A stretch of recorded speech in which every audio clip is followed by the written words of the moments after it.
시간 되었습니다. 우리 다 같이 묵도하신 거 12월 22일 월요일 새벽 우리 하나님 앞에 예배드립니다. 좋으신 우리 주 하나님, 우리가 주님 사모하는 마음으로 이 새벽에 주 앞에 달려나왔습니다. 우리를 긍휼히 여기시고 우리를 만나 주옵시고 또 오늘도 하나님으로 인한 큰 기쁨이 우리 가운데 있도록 성령께서 역사하여 주옵소서. 하나님을 사랑하는 자, 주님을 간절히 찾는 자들, 주님을 만나겠다 말씀하셨사오니 우리 온 마음을 하나님께 집중하여 예배하게 하시고 좋으신 하나님의 은혜들을 오늘도 마음껏 누리도록 역사하여 주옵소서. 거룩하신 예수님 이름으로 간절히 기도드리옵나이다. 아멘. 사도신경 함께 고백드립니다. 전능하사 천지를 만드신 하나님 아버지를 내가 믿사오며 그 외아들 우리 주 예수 그리스도를 믿사오니 이는 성령으로 잉태하사 동정녀 마리아에게 나시고 본디오 빌라도에게 고난을 받으사 십자가에 못 박혀 죽으시고 장사한 지 사흘 만에 죽은 자 가운데서 다시 살아나시며 하늘에 오르사 전능하신 하나님 우편에 앉아 계시다가 저리로서 산 자와 죽은 자를 심판하러 오시리라. 성령을 믿사오며 거룩한 공예와 성도가 서로 교통하는 것과 죄를 사하여 주시는 것과 몸이 다시 사는 것과 영원히 사는 것을 믿사옵나이다. 아멘.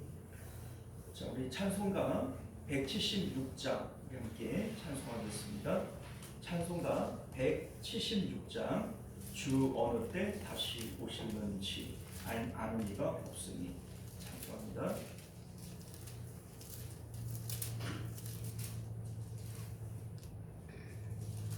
찾으신 줄 믿고 찬송하겠습니다. 주 어느 때 다시 오시는지 아는 이가 없으니 등 밝히고 먼 깨어 있어 주를 반겨하지라.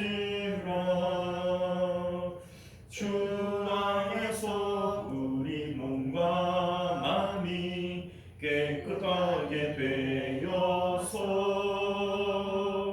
주 예수님 다시 오실 때에 모두 기쁨으로 맞으라.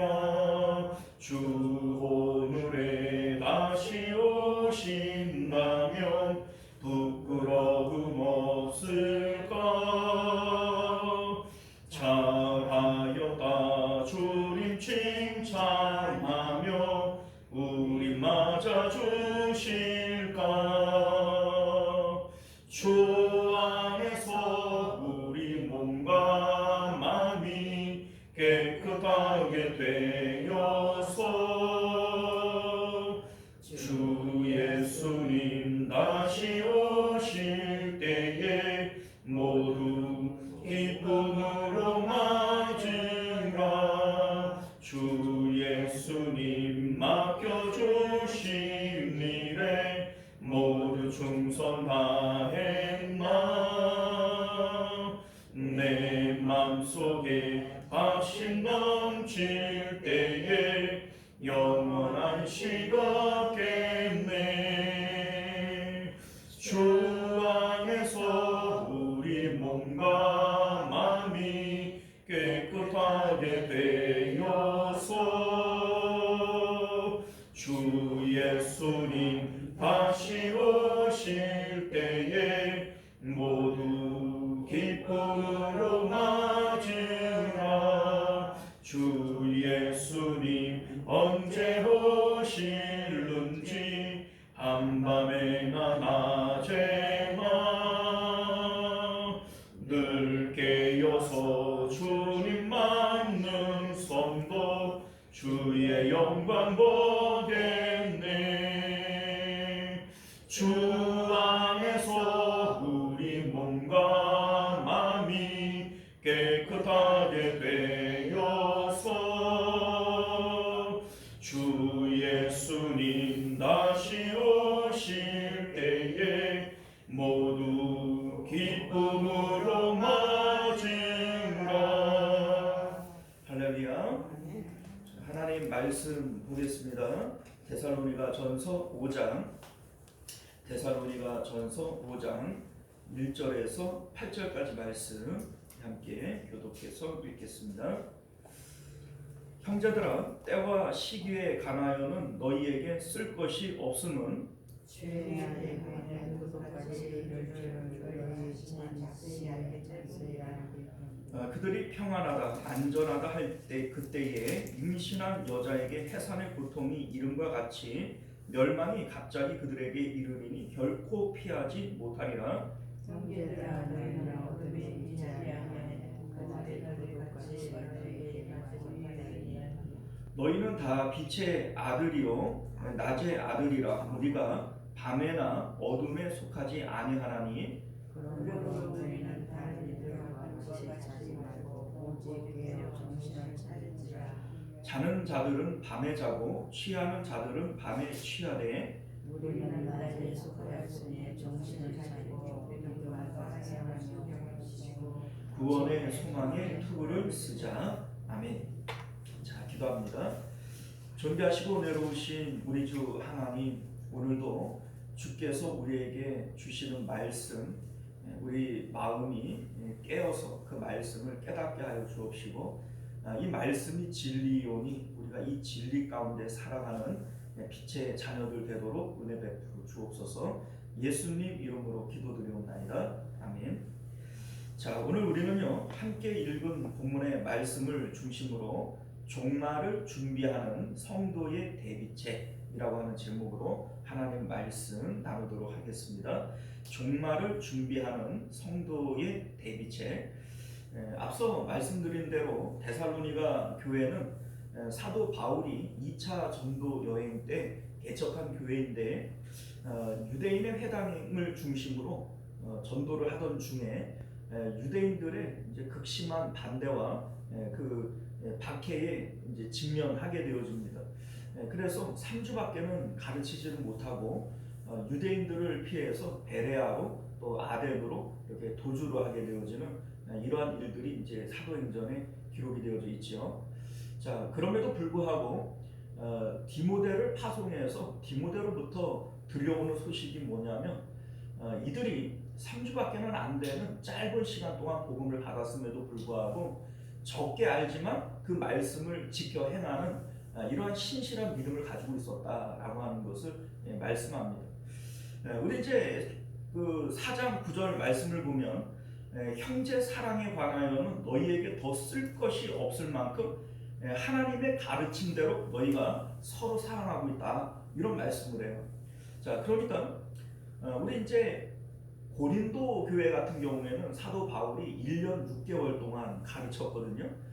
또한 그 에베소 교회 같은 경우에는 3년을 가르쳤습니다. 그럼에도 불구하고 고린도 전후서, 에베소서 그 어디에도 이 데살로니가 교회 성도들처럼 사도 바울이 칭찬한 내용이 없어요. 그렇지 않습니까?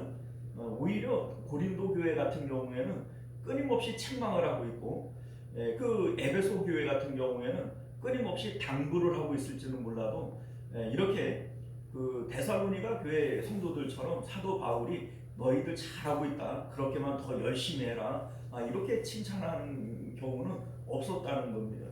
자, 그런 입장에서 우리가 보게 되어질 때 데살로니가 교회는 참 특별한 교회다, 이런 우리 마음을 갖게 되어지는데, 그럼에도 불구하고 데살로니가 교회가 문제가 없었던 것은 아닙니다. 자, 어떤 문제가 있었냐면 3주밖에는 안 되는 짧은 시간 동안 복음을 가르치다가 보니까 이제 그 조직 신학적으로, 그러니까 우리 이제 신학적으로 마지막 부분이 종말론이거든요. 우리 이제 사도신경 같은 경우에도 가장 마지막이 뭐예요? 우리 이제 그 저리로서 산자와 죽은 자를 심판하러 오시리라. 몸이 다시 사는 것과 영원히 사는 것을 믿사옵나이다, 이렇게 되어져 있죠. 자, 그러니까 몸이 다시 사는 부활, 그리고 예수님의 재림, 심판, 이러한 내용이 종말론이라고 얘기를 하는 것인데, 우리 이제 성경의 가르침 가운데 가장 마지막이에요. 우리 이제 성경도 요한계시록이 그 부분을 다루고 있잖아요. 이 이제 예수님 재림에 대한 마지막 심판에 대한 이러한 내용이 이제 요한계시록인데, 우리 사도신경도 그렇고 우리 이제 일반적으로 조직 신학의 마지막 부분도 종말론인데, 이 부분을 제대로 못 가르친 거예요. 뭐 아예 안 가르친 것은 아니겠지만 이걸 제대로 못 가르친 거예요. 그래서 데살로니가 교회 안에는 종말론에 대한 몇 가지 문제점들이 있었는데, 본문을 통해서 우리가 크게 세 가지의 문제를 찾아보면요.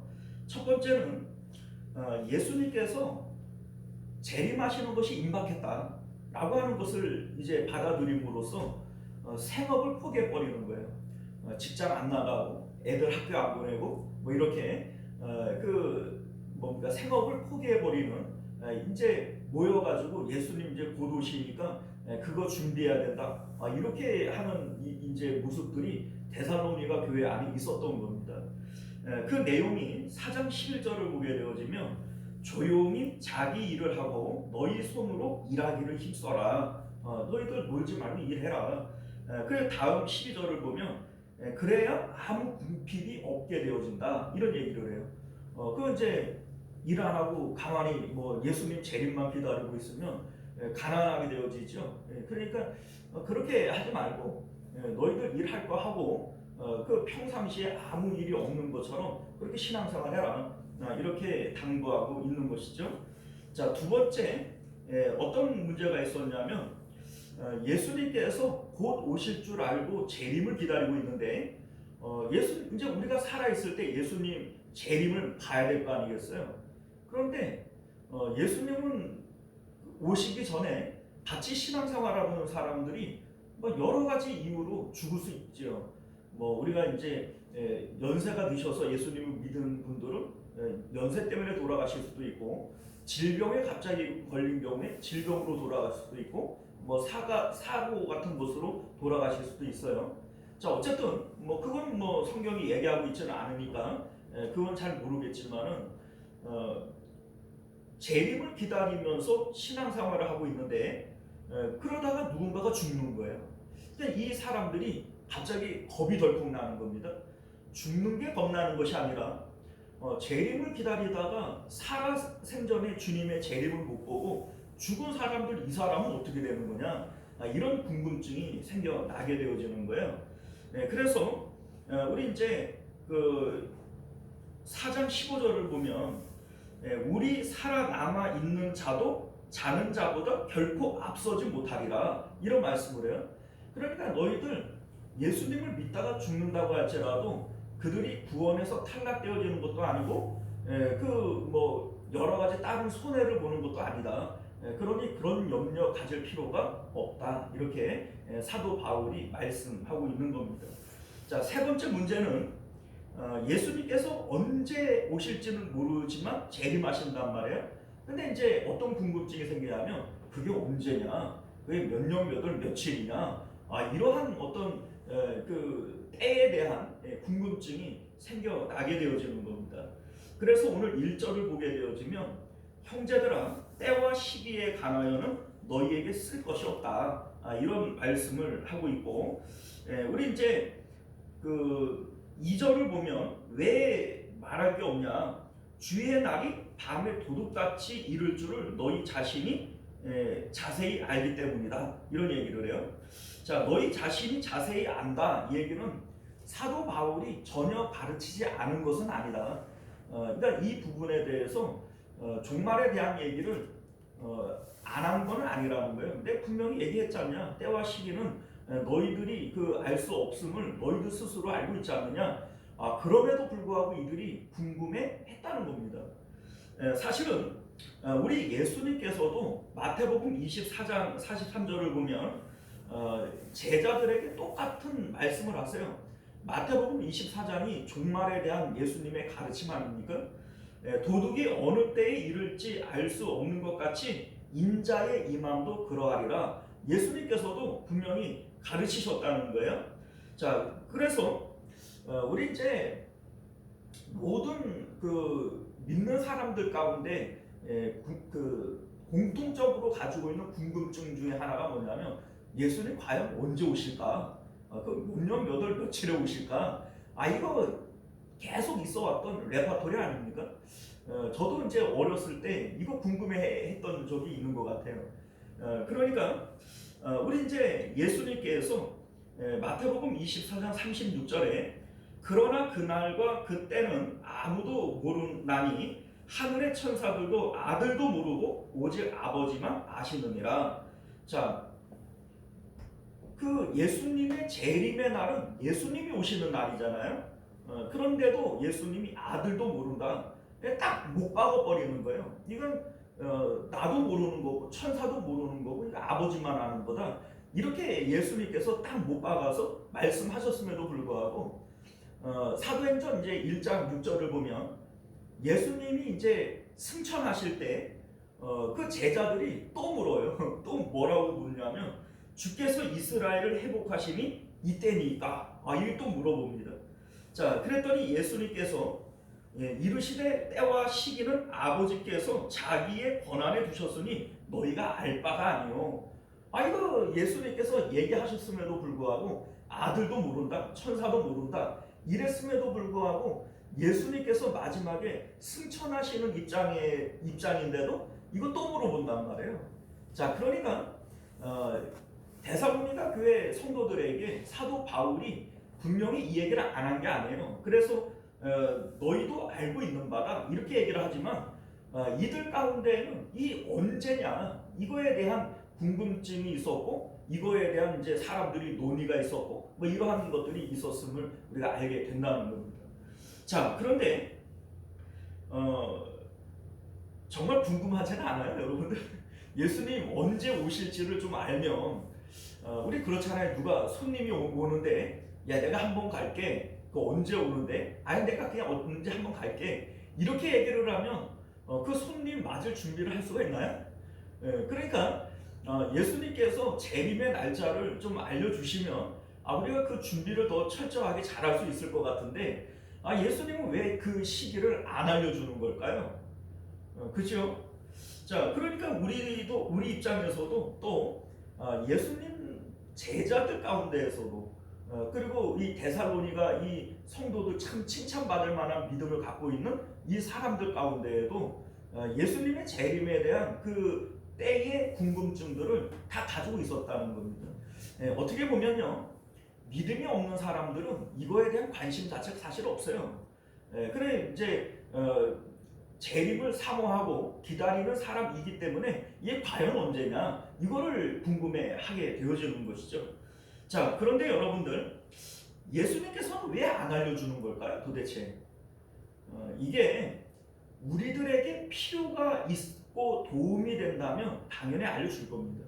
근데 알려주는 것이 우리에게 전혀 도움이 안 되기 때문에 예수님께서 안 알려주시는 겁니다. 자, 이유가 뭐냐면 복음의 특성 때문에 그래요. 자, 이 복음이 어떤 특성을 갖고 있냐면 예수님께서 돌아가실 때 한쪽 강도가 마지막에 예수님을 영접해요. 그러니까 예수님께서 오늘날 네가 나와 함께 낙원에 있으리라. 천국 갔어요? 지옥 갔어요? 예수님께서 뭐 낙원을 허락하셨으니까 천국 갔겠죠.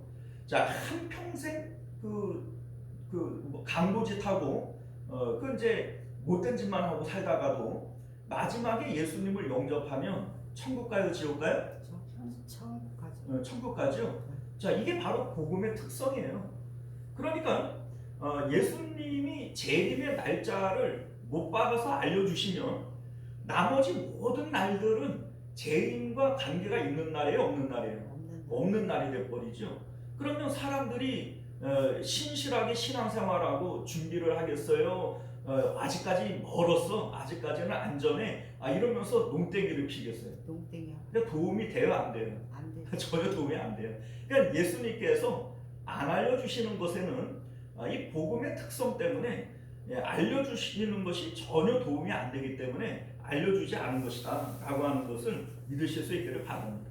자, 그래서 4절과 5절을 보게 되어지면 형제들아 너희는 어둠에 있지 아니하매 그날이 도둑같이 너희에게 임하지 못하리니 너희는 다 빛의 아들이요 낮의 아들이라 우리가 밤이나 어둠에 속하지 아니하였나니 이렇게 말씀해요. 자, 그러니까 그날과 그때가 언제인지는 알려주지 않지만 빛 안에 예수님 안에 있는 자들에게는 그게 언제인지 알든지 모르든지 이게 전혀 문제가 안 된다는 거예요. 그러니까 너희들에게는 도둑같이 임하지 못한다. 그러니까 도둑같이 임하니까 이게 문제인 건데 도둑같이 임하지 않으면 이게 문제될 게 없어요. 그러니까 그게 언제냐 이거를 알 필요가 없다 이렇게 지금 말씀하는 겁니다. 자, 그러면 여기에 이제 너희는 어둠에 있지 않다. 너희는 빛의 아들이고 낮의 아들이다. 이렇게 얘기를 할 때 빛 가운데 있다. 낮에 있는 것이다. 이렇게 얘기하는 내용이 뭐냐? 우리 이제 앞서 골로새서 1장 13절을 보면 그가 우리를 흑암의 권세에서 건져내서 그의 아들의 나라로 옮기셨다. 이런 말씀을 해요. 자, 흑암의 권세 이게 무슨 얘기냐면 첫째 하늘, 둘째 하늘, 셋째 하늘이 있죠. 우리 이제 하나님이 계시는 저 천국은 빛의 나라고 하나님은 빛이시라. 하나님이 빛이세요. 자, 그런데 하늘에 있는 이 빛이 땅에 임하지를 못해요. 왜냐하면 흑암의 권세를 공중 권세 잡은 마귀가 이 흑암으로 이 공중을 덮어버렸기 때문에 하늘에 있는 빛이 땅에 임하지는 못하는 거예요. 자, 이때에 예수님께서 이 땅에 오셔서 십자가에서 죽으시고 부활하시고 승천하시면서 그 흑암의 그 공중을 뚫어버리신 거예요. 그러니까 예수 그리스도 안에 있는 자들은 빛 가운데 있는 것이지 어둠에 있는 것이 아니다. 이것을 이제 골로새서에서는 예수님의 주권을 상징하기 위해서 아들의 나라 이렇게 이름을 붙인 것이고 대부분의 이제 그 사도 바울은 주 안에서 예수 그리스도 안에서 이 예수님 안이라고 하는 이러한 표현을 사용했던 것이죠. 내가 십자가를 통해서 예수님 안에 들어가게 되어질 때 부활하시고 승천하신 예수님, 그 예수님께서 뚫어놓으신 그 빛의 통로 안으로 우리가 들어가는 거예요. 그러니까 우리는 빛 가운데 있는 것이지 어둠에 속하지 않은 것이다. 이렇게 말씀하고 있는 겁니다. 자, 여기서 깨어 있어야 된다. 이렇게 지금 말씀하는데 깨는 게 뭐예요? 깬다. 우리 이제 예수님께서도 깨어 있으라. 오늘 사도 바울도 깨어 있어야 된다. 이렇게 말씀하시는데 깨어 있다라고 하는 것이 어떤 의미냐면 예수님께서 날마다 자기를 부인하고 자기 십자가 지고 나를 따라와야 된다. 이렇게 말씀하실 때 날마다 내가 십자가에서 죽은 자입니다 라고 하는 이 자의식은 십자가 안으로 들어가는 것이고 빛 안으로 들어가는 거예요. 그러니까 이게 바로 깨어있는 상태가 되어지는 겁니다. 잠자는 자는 밤에 자는 것이고 어둠 가운데 자는 거예요. 그런데 우리는 날마다 자기 십자가를 통해서 예수님 안으로 들어가게 되어질 때 이곳은 낮이 되어지니까는 우리는 깨어있는 자가 되어지는 것이고 잠자지 않는 자가 되어지는 것이죠. 그러니까 깨어있는 자들에게는 예수님이 언제 오시는 건가 관계가 없어요. 언제 오셔도 상관이 없는 것이죠. 사도 바울이 또한 우리 이제 사도 요한이 주 예수여 오시옵소서 내가 지금이라도 주님과 함께 있고 싶다. 이러한 사람들에게는 예수님이 언제 오시는 것이 중요해요. 아무 때나 빨리만 오셨으면 좋겠지. 자, 그러니까 이게 바로 깨어있는 상태가 되어지는 것이고 이 깨어있는 상태에서는 예수님이 언제 오시느냐 몇 년 몇 월 며칠이냐 이거에 관심 가질 이유 자체가 없다. 이렇게 지금 성경은 말씀하고 있는 겁니다. 자, 예수님께서 재림하시는 날을 알려주지 아니하는 이유는요. 예수님께서 특정한 날을 재림의 날로 못 박아버리면 나머지 모든 날들은 재림과는 관계가 없는 날이 되어버려요.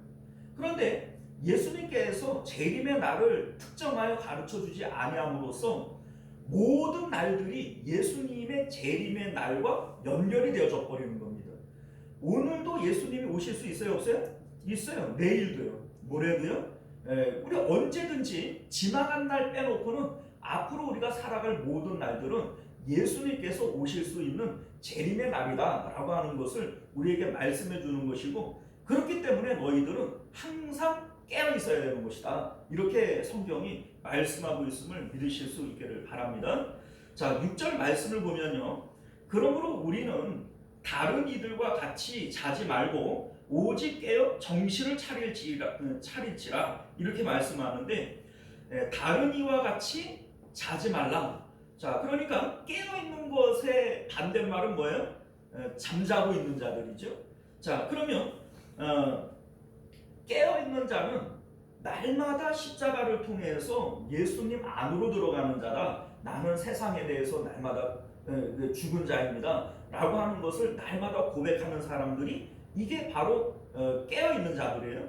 자, 그러면 반대로 잠자고 있는 자들은 어떤 사람들이겠어요? 세상에 물들어 있는. 이제 있는 사람들이, 이제 어둠 가운데 있는 사람들이, 이게 바로 잠자는 사람들인 거예요. 이 세상 가운데 육체를 따라 판단하면서 세상의 소망을 가지고 세상의 기쁨을 가지고 이렇게 살아가고 있는 모든 세상 사람들이 이게 다 잠자고 있는 자들이죠. 자, 그런데 우리가 이제 이거를 좀 생각을 해야 돼요. 우리 복음의 특성을 얘기를 했잖아요. 한평 강도가 죽음 직전에 예수님을 영접함으로 구원을 받았어요. 자, 그런데 우리가 거꾸로 한번 얘기를 해볼까요? 평생에 예수님을 잘 믿었는데 예수님을 만나기 한 달 전이든 일주일 전이든 그냥 내가 예수님을 안 믿어버렸어요? 그러면 천국 가요? 지옥 가요? 이걸 알아야 돼요. 우리가 한평 강도가 마지막에 죽기 직전에라도 예수님을 믿었고 그래서 천국 갔다 은혜롭다 이렇게 얘기를 한다면요, 이게 꼭 은혜만은 아니에요. 복음의 특성 자체가 한평 강도가 평생을 그냥 죄만 짓고 살다가 죽기 한 달 전 혹 일주일 전 이게 마음이 바뀌어가지고 예수님을 믿었어요. 이제 한평 강도는 죽음 직전 꼬깍꼬깍 넘어갈 때 예수님을 믿고도 천국을 갔잖아요. 자, 그런데 이것을 거꾸로 얘기를 해보면 평생을 예수님을 잘 믿고 교회도 잘 다니고 이렇게 했는데 마지막에 죽기 직전에 병에 걸려가지고서는 너무 고통스럽고 아프니까 하나님이 있기는 뭐가 있어? 그러면 나를 이렇게 아프게 할 수가 있어? 이러면서 그냥 믿음을 그냥 저버렸단 말이에요. 그러면 이 사람은 천국 가요? 지옥 가요? 아니 30년을 믿었는데 이게 복음의 특성이에요. 그래서 항상 깨어 있어야 된다 이렇게 말씀하시는 겁니다. 그러니까 우리 이제 예수님께서도 항상 기도하며 깨어 있어라 이렇게 말씀하셨고, 오늘 6절에도 사도 바울이 자지 말고 오직 깨어 정신을 차릴지라 이렇게 말씀하고 있어요. 왜냐하면 예수님께서 언제 오실지 알 수가 없고 나도 언제 죽을지 알 수 없어요. 그러니까 항상 깨어있는 방법밖에는 없는 거예요. 예수님께서 날마다 자기를 부인하고 자기 십자가를 져야 된다. 이게 바로 깨어있음에 대한 얘기예요. 깨어있음에 대한 얘기. 그러니까 만약에 내가 한번 예수님을 믿고 그 다음에는 죄를 짓던 말던 내가 날마다 십자가 예수님은 날마다 십자가 지고 따라와라 이런 얘기를 했지만은 내가 그거 좀 안 한다고 지옥 갈 일이 있겠어? 나는 예수님 이미 믿는데 천국 가요? 지옥 가요? 지옥 가는 거예요. 만약에 그래도 천국 갈 수 있으면 예수님께서 항상 깨어 있어야 된다 이런 얘기를 할 필요가 있어요? 날마다 자기 십자가를 져야 된다 이런 얘기를 할 필요가 있어요? 그래도 천국 갈 것 같으면 이런 얘기를 할 필요가 없어요. 그러니까 자꾸 사람들이 성경을 잘못 알고 자꾸 우기는 거예요. 그래도 되는 것처럼. 예수님은 그게 안 된다고 얘기를 하고 사도 바울은 그게 안 된다고 얘기를 하면서 항상 깨어 있어야 된다. 잠자고 있다가는 미련한 다섯 처녀처럼 천국에 못 들어가는 거다. 이렇게 얘기를 하고 있음에도 불구하고 그 말씀을 모르지는 않아요. 다 알아요. 그런데 그 말씀을 그냥 무시해버리는 거예요. 아니 그래도 될 것 같으면 예수님이 깨어 있으라고 할 얘기 필요가 있어요? 없죠. 여러분들 깨어 있다라고 하는 것은 날마다 자기가 십자가에서 죽은 자이다라고 하는 것을 의식하면서 십자가 안으로 빛 안으로 들어가는 거예요. 이거를 하지 않고 내가 어느 순간에가 그냥 빛 바깥으로 튕겨져 나오고 예수 바깥으로 튕겨져 나와 있는 상태에서 내가 죽을 수도 있는 거고 예수님이 오실 수도 있는 건데 그러면 천국 가요 지옥 가요? 한평당도가 마지막에 믿고 천국 갔다면 마지막에 안 믿은 나는 지옥 가는 거예요. 그거를 여러분들 상식적으로 논리적으로 생각해 보면 그 뻔한 얘기 아닙니까? 아니 한평당도가 마지막에 믿고 천국 갔다면 마지막에 예수님 부인하면 지옥 가는 것도 당연한 거지. 그러니 항상 깨어 있어야 될 이유가 거기 있는 거예요. 언제나 예수 그리스도를 내가 구주로 고백하고 그 예수님 안에 있을 때에만 구원을 받기 때문에 그래서 항상 깨어 있어라 이렇게 말씀하고 있는 것임을 믿으실 수 있기를 바랍니다. 자, 3절 말씀을 보면요. 그들이 평안하다 안전하다 할 그때에 임신한 여자에게 해삼의 고통이 이름과 같이 멸망이 갑자기 그들에게 이르니 결코 피하지 못하리라 이런 말씀을 합니다. 자, 이게 무슨 얘기냐면 우리 이제 성도도 죄를 지을 수 있고 세상에 취할 수도 있고 어둠에 빠질 수도 있어요. 우리도 그렇잖아요. 항상 내가 깨어있던가요? 항상 내가 예수님 안에 있나요?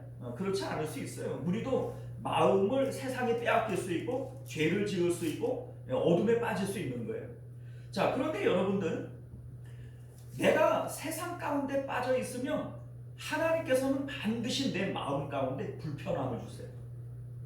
여러분들이 믿음이 좋고 뭐 이럴 때는 마음이 기쁨도 있고 평강도 있는데 내가 어느 순간에 내가 요즘 타락했지. 네? 내가 요새 내가 생각해도 나는 지금 죄 가운데 있는 것 같아. 이런 마음이 들 때 있잖아요. 그러면 그때 내 마음이 평안하던가요? 불편하던가요? 그게 여러분들이 아직 예수님 안에 있다는 증거예요.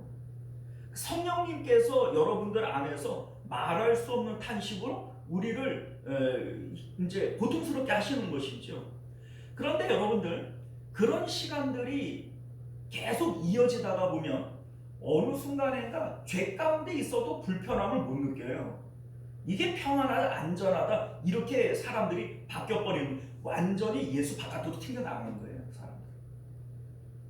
이건 두려운 일인데 우리 이제 예를 들어 볼까요? 주일날 교회를 안 오고 친구들이랑 등산을 갔어요. 놀러를 갔어요.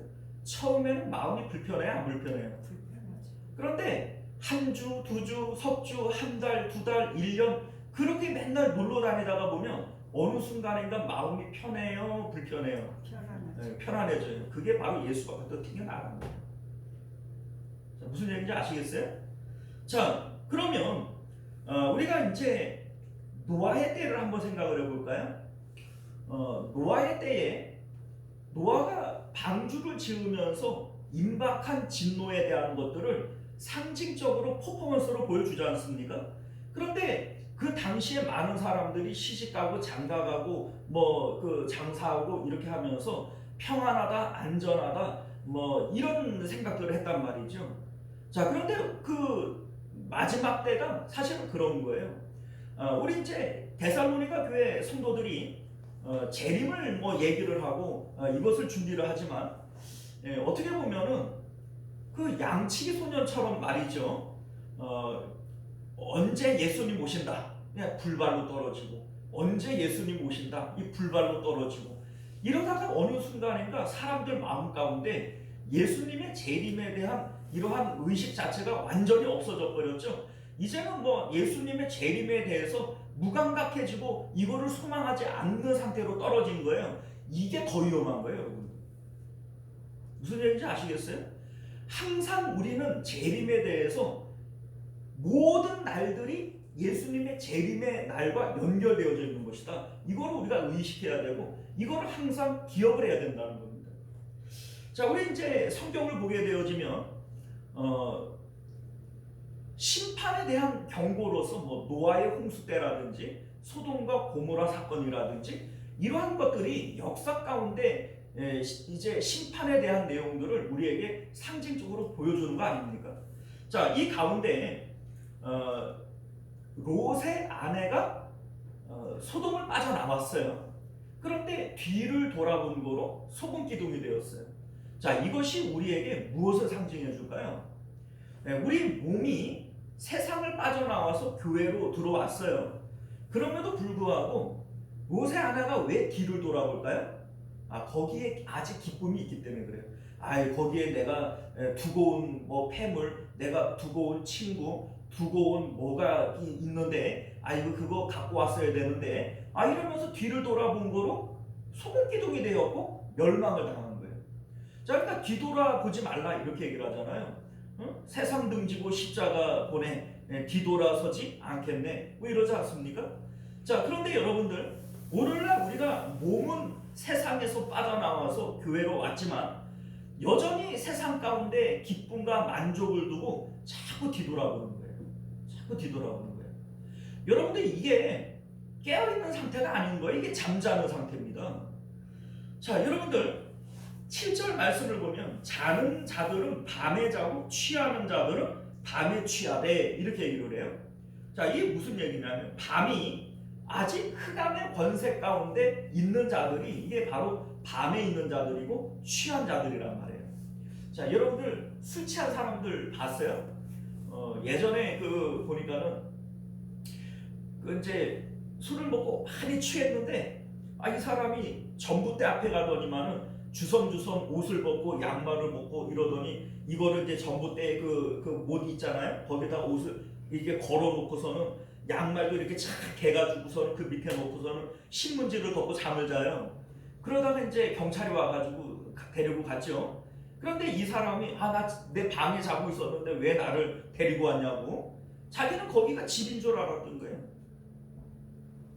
제가 왜 이런 말씀을 드리냐면 이 사람은 철석같이 자기는 집에서 옷 벗고 양말 벗어서 개어가지고 곧 놓고 그래 내가 이불 덮고 자는데 왜 나를 경찰서에 데리고 왔냐 이런 얘기를 하고 있는 거죠. 이게 바로 취한 상태예요, 여러분. 이 세상을 살아가고 있는 모든 사람들이 이 세상에 있는 것들이 진짜로 보이고 있는 것으로 보이고 좋은 것으로 보이는 거예요. 그런데 사도 바울은 그것을 볼 때 뭘로 봤어요? 배설물로 봤어요. 낮에 있는 사람들이 밝히 이것을 보면 이것들은 다 배설물이란 말이에요. 그런데 어둠 가운데 있는 사람들은 그 원효대사가 그 해골 바가지에 있는 물을 먹는 것처럼 그게 맛있어 보이는 것이고 멀쩡해 보이는 것이고 좋아 보이는 거예요. 이게 바로 취한 상태라는 거예요. 어둠 가운데 있는 거라는 거예요. 사랑하는 성도 여러분, 우리가 오늘 이 말씀을 통해서 예수님의 재림, 종말을 준비하는 방법에 대해서 배울 수 있는 저와 여러분들이 되시기를 바랍니다. 때와 시기에 대해서는 너희에게 쓸 것이 없다는 거예요. 그러니까 언제냐, 어느 때냐 이거에 대해서는 너희들에게 알려줄 수도 없지만 알 필요도 없다는 거예요. 왜요? 항상 깨어있으면 되니까. 항상 깨어있으면 되니까. 복음의 특성상 한평강도가 마지막에 예수님을 믿고 천국을 갔다면 마지막에 예수님을 안 믿으면 지옥 가는 것도 동일한 얘기입니다. 그런데 그렇기 때문에 우리는 항상 깨어 있어서 십자가를 통해서 예수님 안으로 들어가 있으면 돼요.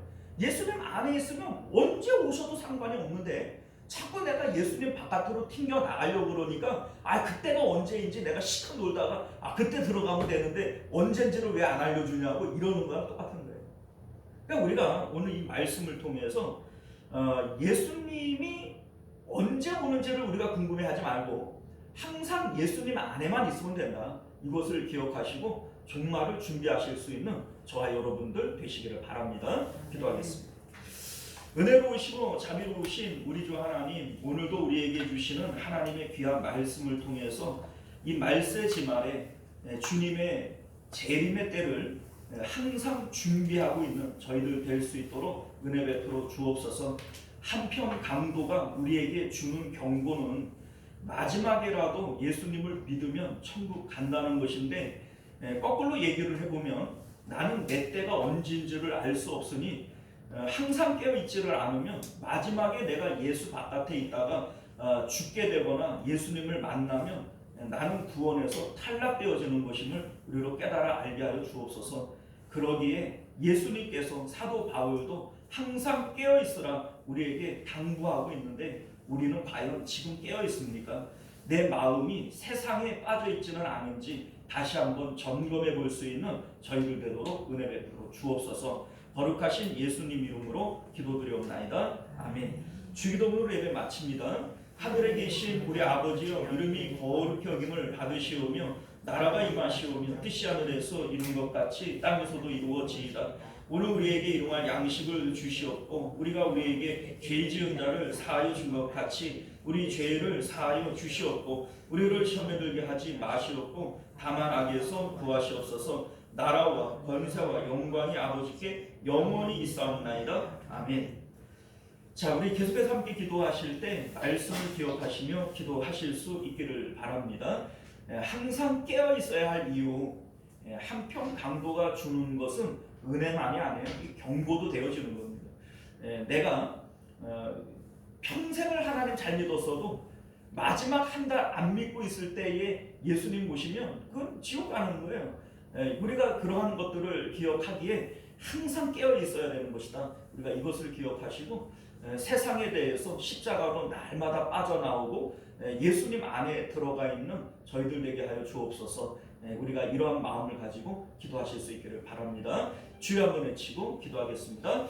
주여, 은혜로우신 우리 주 하나님, 오늘도 우리에게